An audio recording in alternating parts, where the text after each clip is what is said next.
these traits or these customs that we pick up as part of our culture, this inculturation process, is just one of an innumerable number of things that we pick up and that we develop that creates us into a kind of person who inhabits these customs. It makes us one of the people who we're the people who hold our fork like this. And this becomes important because when we see, let's say, a stranger and we see them holding the fork the same way, well, then we get a certain comfort level because we feel like, well, they're one of us. They've been trained in the same way and they know a lot of the same stuff that kind of goes unspoken.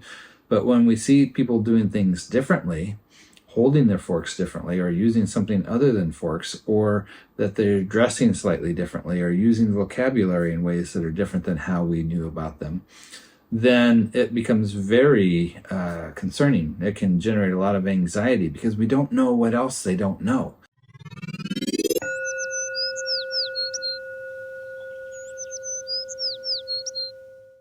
Welcome to Kinship Cafe. I am your host, Jim Jones, and I am so glad you joined us today. Today we're going to follow up on a topic that emerged when we looked at Chapter 2 last week, where we were really looking at these socially derived value judgments about reality of the two examples they brought up were beauty and ugliness, as well as good and evil. And it really led to an interesting question that if we want to be careful to see kind of through these socially derived value statements or judgments about how we look at our world, what does that mean in terms of morality? And so that's what I'd like to look at today for this particular episode. So some of you may know that formerly I used to be a Christian pastor, and now I consider myself a naturalist. But within that context, it is kind of an interesting thing when I have conversations with my Christian friends that one of their biggest concerns is about morality. They'll say something to the effect of, you know, if God doesn't exist, then anything's possible, anything's permissible, because there is no objective basis for right and wrong. Therefore, you need to have a God that's going to reveal what is right and wrong so that there's an objective basis for morality. Well, they're right in the sense that there is no objective basis for morality. But, you know, when they talk about that it requires God, remember, they're implying their God, not any God, or specifically theirs. So it becomes very particular in terms of where they want to see this kind of coming from. And this is one of the challenges we get into with the question of different ways of justifying a foundation for morality that we'll explore a little bit further. But to get started with this whole question of morality, I think we can start with this question, or not this question. We can start with this statement that the word morality is not the name of the topic of right and wrong.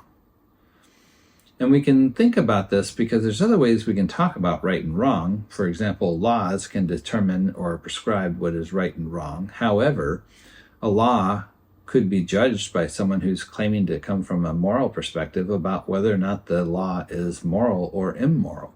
So laws themselves are not morality. Morality could be used to judge laws, and laws can talk about right and wrong the same way that someone from a moral perspective can talk about right and wrong. So we just need to see that here morality is not like what that case is. It's not saying that this is the topic that if we talk about right and wrong at all, that what we're talking about is morality. No, we're talking about right and wrong from potentially multiple perspectives. Morality is just one of those perspectives.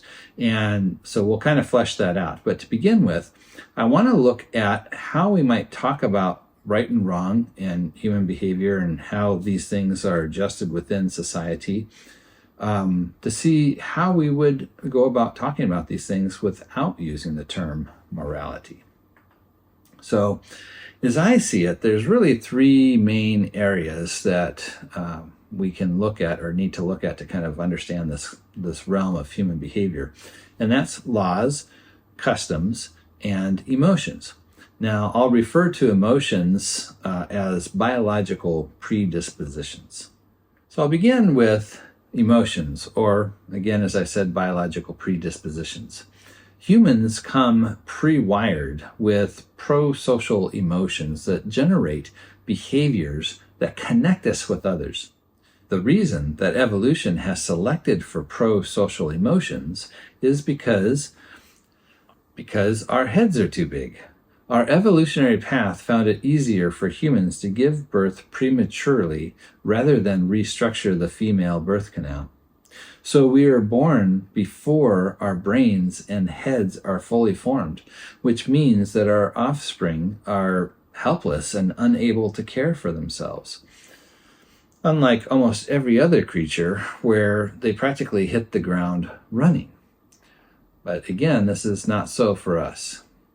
And because of that, we need tools to help mothers and fathers protect, feed, raise their children for many years before they could care for themselves.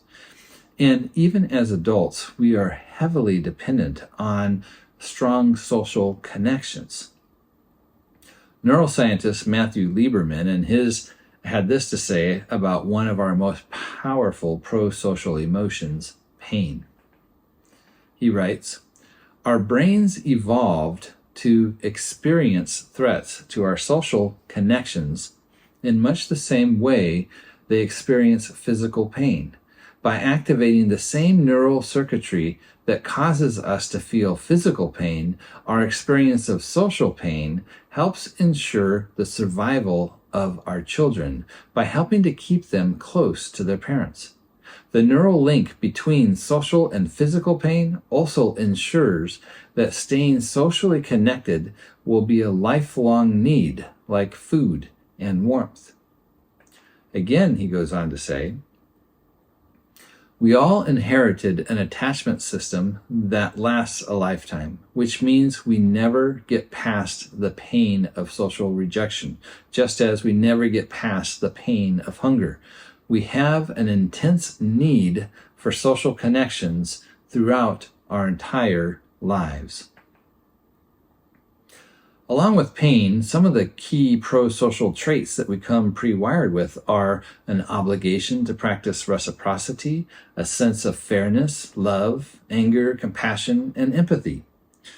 Within our close relationships, and assuming that we've got a healthy, functioning brain, no one has to tell you how to be kind or fair or to recognize mutual respect and obligations.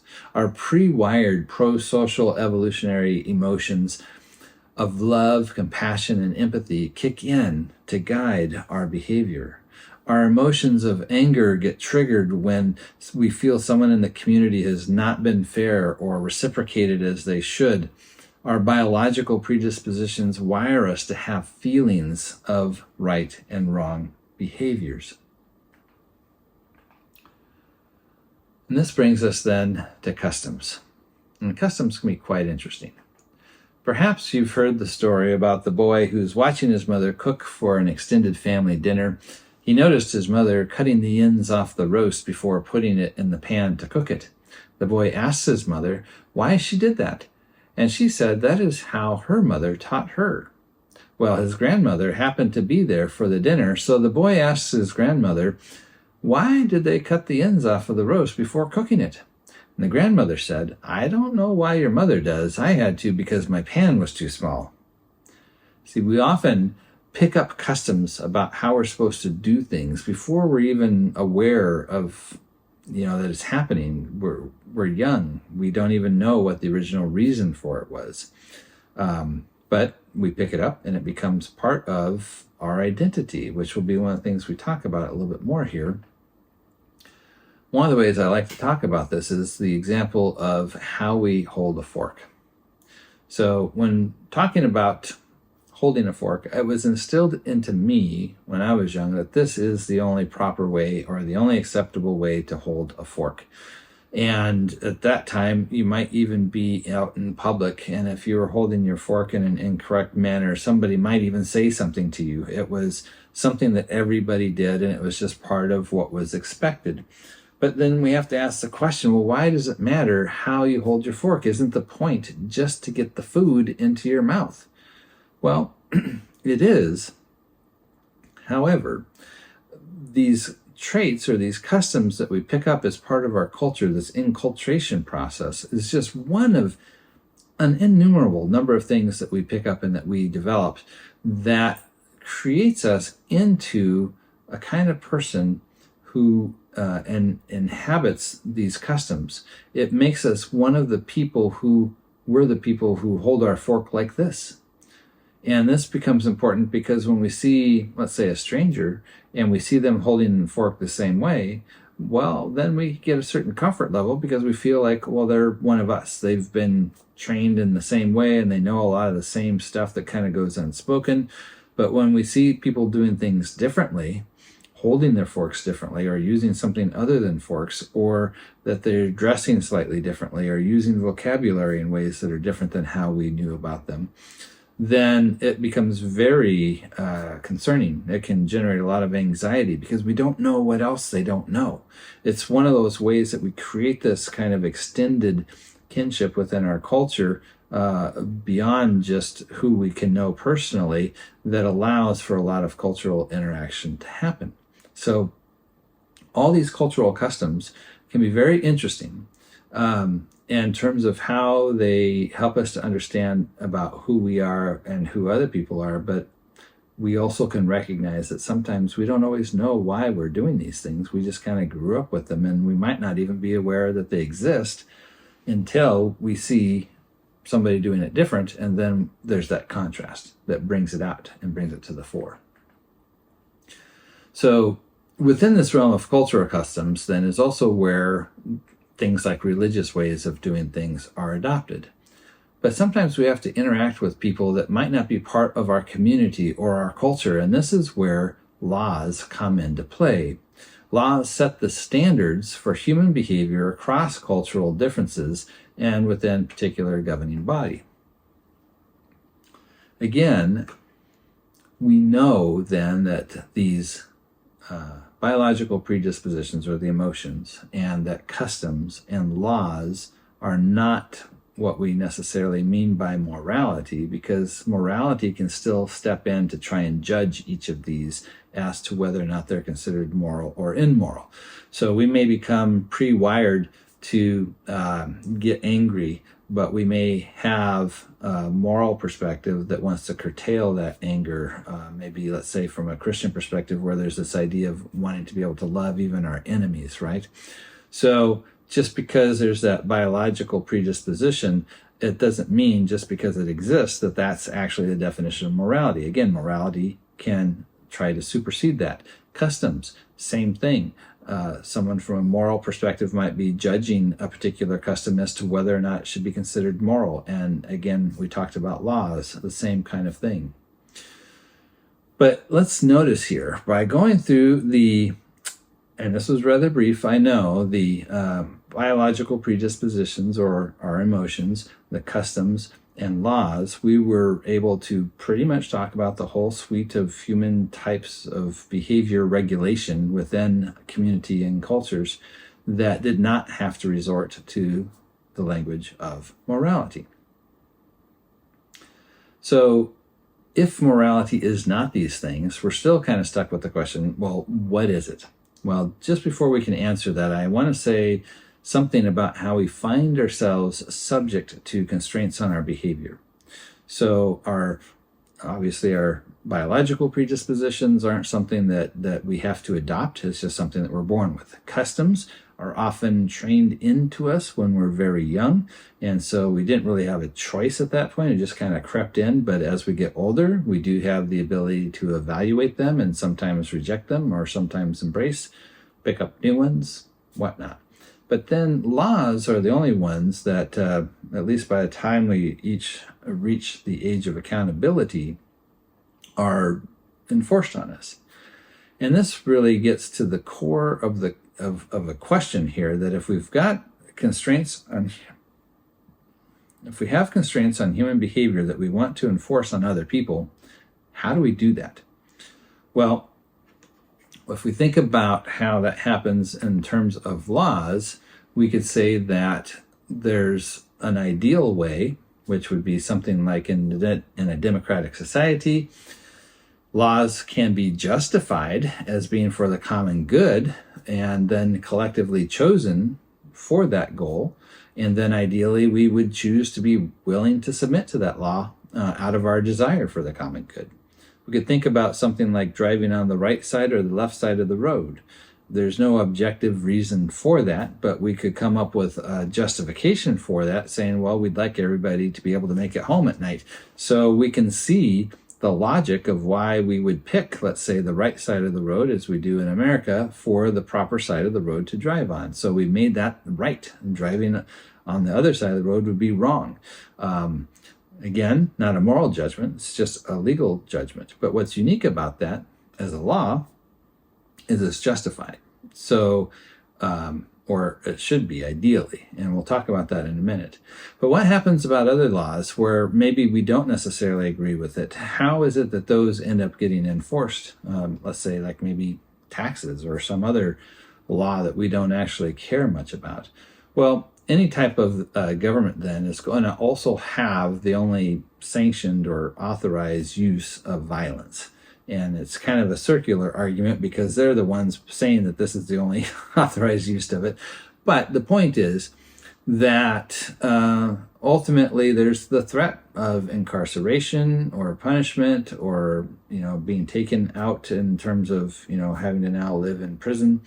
So there's this force, this power then that is used for how you get others to conform when maybe they don't want to. And this finally is where we get into the realm of morality. So I'll start with my definition of how I would describe morality. Morality is a way of labeling behavior in order to coerce conformity to a particular set of moral norms that are being held to be certainly correct. Now, there's a lot packed into this sentence, so let me kind of break it down just a little bit. So the first thing we want to notice is I'm saying morality is a way of labeling behavior. That means morality is a form of communication. It's a tool that's used in a communicative sense of, again, labeling behavior for the purpose of coercing conformity. And that conformity is to a particular set of behavioral norms. So it's not just any kind of behavioral norms, it's a particular set. And this then is where we get kind of weird. So like, why was this set of particular norms trying to be enforced on everybody? And this is a unique feature of the moral concept here, is that it's held to be certainly correct. So the person that's holding the moral position believes that it is right, whether you know it is right or not, and that it's right for everybody, and therefore they are entitled to work to get other people to comply or to enforce it. And if they don't have the legal means to make this the case, then they use the moral language in order to label the behavior, to bring about public outcry, to attempt to enforce that change. So the question then is, where does this certainty come from? And because this is really at the core of where that impetus for enacting a particular moral judgment comes from. And again, I just want to be really clear, there's no objective basis about what is moral or immoral. You've got a lot of different perspectives out there, lots of different religions, lots of different philosophies that all have different things that they would label as moral or immoral. So it's always coming from a particular perspective, but the adherence of that, if they feel justified in terms of pushing it onto other people, it's again because there's this level of certainty that it's correct. So again, where does that certainty come from? To my mind, there's two main places that this shows up. And so I want to look at both of those real quick. And the first one is religion. So what's interesting with religion is it's dispensing certainty via divine revelation, a truth that humans cannot discover for themselves. Again, this is why my Christian friends claim that there is no morality without God. To their mind, there is no, without God, anything would be permissible, because there's no way to say what is right or wrong apart from God. But this is really a catch-22, because you can also say the exact opposite, that with God, anything is permissible. Because as long as you have some type of God concept that declares something, then it's automatically permissible. And not just permissible, it's sometimes commanded because a God said it. And there's been any number of gods throughout human history that have claimed all manner of things, some of them quite horrendous, that people have been all too eager to carry out under this rubric of that it is certainly correct because God said it is so, and they have a completely clear conscience about things that we might consider completely reprehensible. So this would be one area where certainty gets introduced through this religious component. And let me just be really clear here too. This is a concept within religion that not all religions hold to as clearly. There's some that recognize that certainty is a big problem. So I'm not saying this is a put down about religion in general, but this is one of the sources where it can come from. And so I don't want it to sound like I'm anti-religious, because that's not what I'm trying to say here. I'm just looking at the different sources for where this concept of certainty can come from. But the other side of this then that we might look at is reason. And reason doesn't necessarily fare any better. This is Immanuel Kant, who's one of the prime movers of the Enlightenment, and at least the goal of getting to more of a morality that was freed from the basis of church authority. So he came up with an idea that he called the categorical imperative, which basically states that you would only want to act according to that maxim by which you can, at the same time, will that it should become a universal law. Now, it's maybe a little awkwardly worded, but he's basically saying if you get the idea of acting a certain way, stop and ask yourself, what if everybody was commanded to act the way that you're about to act? How would that work out for society? So if you're thinking, I really want to lie right now, then you would ask yourself, well, what if everybody was commanded to lie? And you think, oh, well, that would not be very good. So then maybe I shouldn't lie right now. That's kind of how his, categorical imperative would work.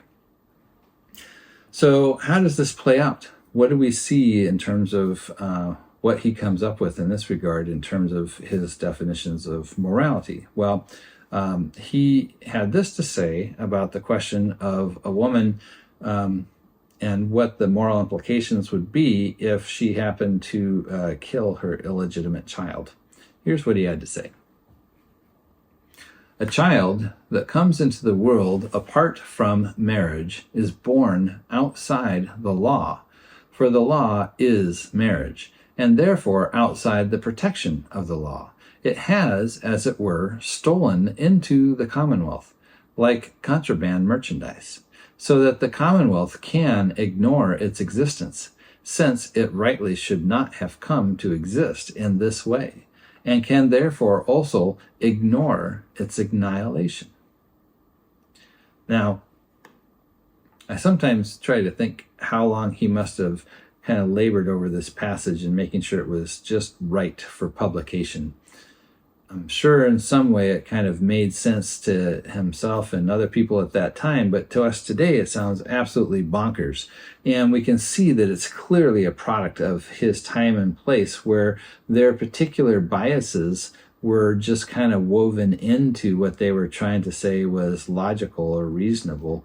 But really, this is the core problem of any type of scientific basis for morality, is because Morality, again, there is no objective basis for it. And so when we try to come up with one, even if we call it reason, it still is just a way of kind of masking or hiding the biases of the person who's promoting it. We're still stuck in the same problem that there just is not any kind of objective basis for morality. So the prize, of course, for moral certainty, or what moral certainty is after, whether it's religious or scientific, is that it would give us then hopefully an objective basis for justification to make everyone conform. But that doesn't exist. So when we unfairly hold positions of certainty, it emboldens radical behavior of the one who holds it. And that, of course, is then a place where it can become extremely dangerous how it's wielded. Morality lends itself to weaponization. So let's try to pull this back together then. We've said there's no objective basis for any of the particular moralities that are out there. They're all more subjective or biased based on one thing or another. And that we can account for human regulation within the concept of our emotions, for our close-knit relationships. They don't need to be necessarily regulated. We just handle those on our own just fine. We have customs where maybe we have like groups that come together around certain ways of doing things. And then we have laws that help us engage in different types of behavior and communication across different types of cultural construct or groupings. All of that can be done without the idea of morality. Morality just introduces basically a type of language that gives weight to trying to attack certain belief systems that doesn't really justify anything by calling it immoral. So what I would suggest is that, and this is not always a perfect thing, and nothing is, but within the legal context, at least we have the idea that we should be able to justify why we want something to be enacted as law, that hopefully other people will be able to see that justification. But then it's subject to change. So if that justification either changes over time or doesn't pan out the way that we thought, we have mechanisms whereby we can revisit those laws and try to change them. But it becomes very open to that discussion about common good and how does that work. Something like morality that doesn't have any kind of basis, it tries to get rid of justification by saying it's objective, either by reason or by religion, doesn't allow for that to happen. And it also flattens things out. There's no gray, it's black and white. So the position of not having a moral perspective is called amorality. And that doesn't mean immoral, it just means without morality. And that might be a good way of looking at what was suggested in the previous chapter in the Daodejing, chapter 2, where it's suggesting that the good and evil, the beauty and ugly, are social constructs that are added to the way that we perceive the world, that the sage is suggesting maybe we don't act from that same place. Maybe we get past those filters to look at what actually is. And this whole discussion then about morality is a way to try and look at that question. Is it possible to have discussions about right and wrong that don't get into good and evil? And I think it is. So let me know what you think in the comments. This is a very brief introduction to this whole discussion, but it's one that I think is very much worth having the discussion. Hope you've enjoyed it. If you did, please like the video, subscribe. If you'd like to get our email, you can go to kinship.cafe and sign up for it there. You'll also get invitations to our Friday morning Zoom conversations where you can participate in these presentations live. And then there's also an in-person meeting on Sunday mornings if you happen to be in the Southern California area. So again, thank you all for joining us today. Look forward to seeing you next week, and be well.